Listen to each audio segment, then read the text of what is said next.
নমস্কার বন্ধুরা, আপনারা সবাই কেমন আছেন? আমি তো বেশ ভালোই আছি। তো অনেক দিন পর আবার একটা ভিডিও নিয়ে আসলাম।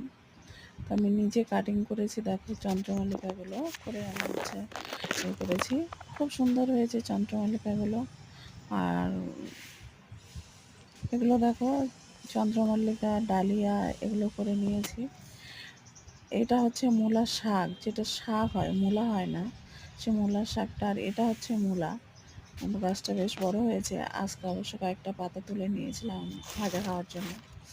এগুলো মূলার শাক রেডি হচ্ছে। আর এদিকে দেখো, শিম চলে এসেছে আমার কাছে, ফুল এসে শিম চলে এসেছে।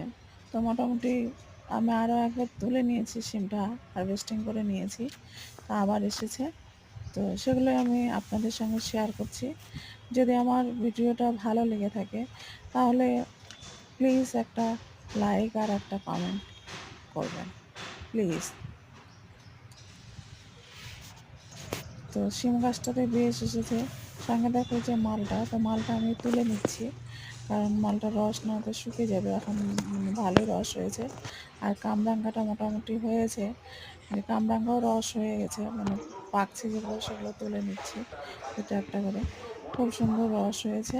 আর কামরাঙ্গাটা খেতে খুব মিষ্টি, ভালোও লাগে খুব খেতে। আর এইদিকে তো আমার ভিডিওটা প্রায় শেষ। দেখে তো ধন্যবাদ সবাইকে।